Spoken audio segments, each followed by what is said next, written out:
Hey, good morning, everybody. So we are packing up here at the Overland West Expo, and we're going to head out to the Grand Canyon. This will be Sabrina and I's first time at the Grand Canyon. Believe it or not, after 5 years of living full-time in an RV, somehow we missed the Grand Canyon. It's kind of embarrassing, to be honest with you. But we had a great time here at Overland.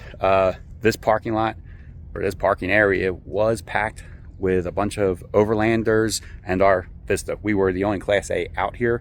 We were working the show for Winnebago, and we had a fantastic time, but it's now time to pack up and head out to the Grand Canyon.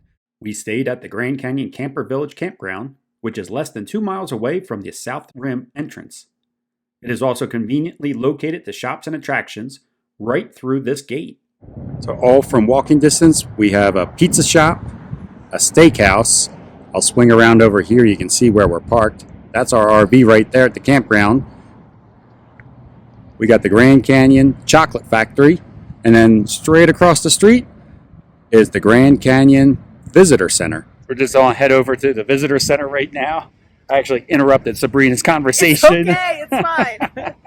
But we're going to head over to the Visitor Center and see what are the must-dos while you're here, while at the Grand Canyon, especially with the Jeep. I want to see if we can find some cool Jeep trails or something to take the Jeep along and do some searching. So we just came out of the Visitor Center.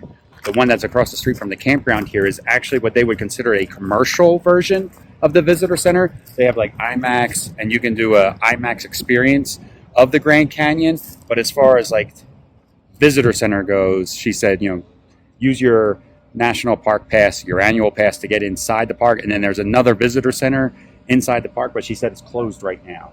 Oh, okay. I don't know. She didn't really say why it was closed, or maybe I misunderstood why it was closed. But at the moment, it's closed right now. So this was a little bit of an epic fail on our part.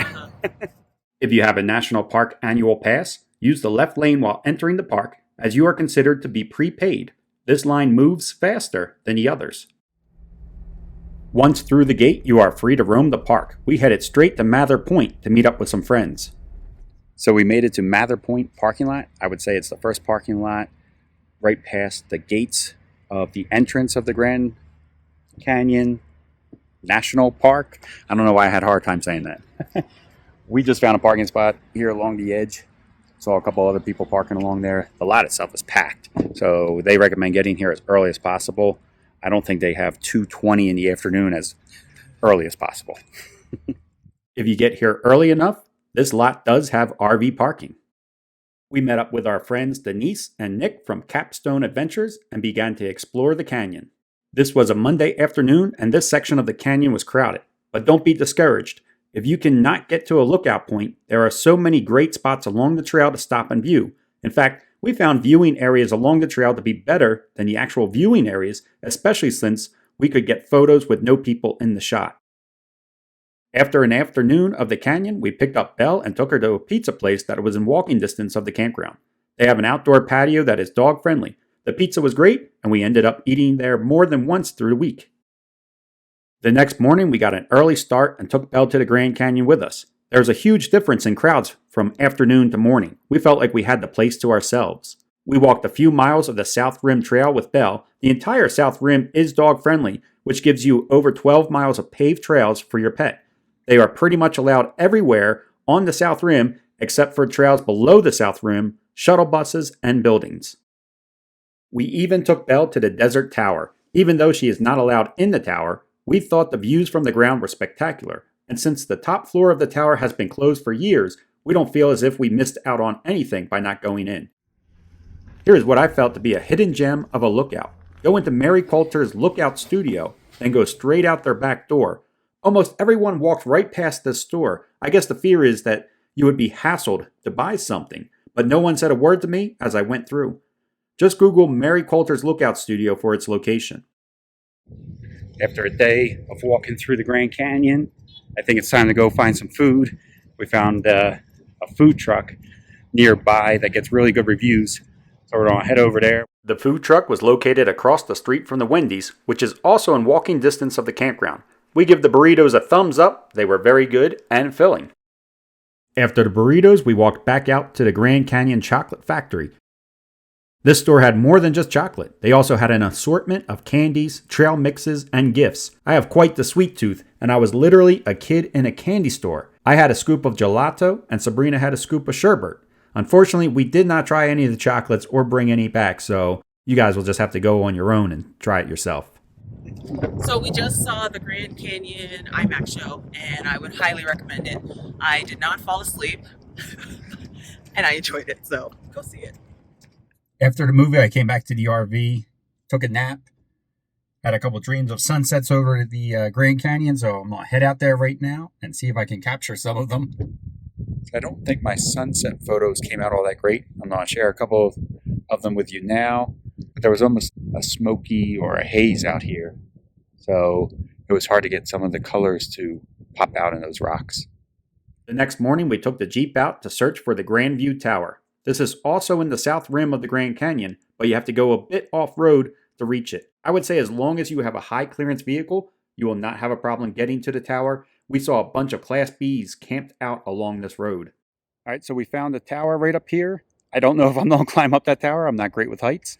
So let's hop into this tower here and see how high we get. Maybe 1 floor, 2 floors, but that's about it.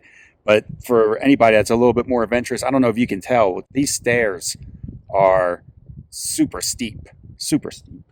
I don't know if that's coming through on the camera or not, but they're really steep. It's more, in person, it looks more like a ladder than steps. Why is it shaking? Well, but you're walking on the step part in the center. You should be fine. Go ahead. I'll see what happens, and then I'll follow you. Oh, it's steep. Definitely steep. It's worse the higher you get.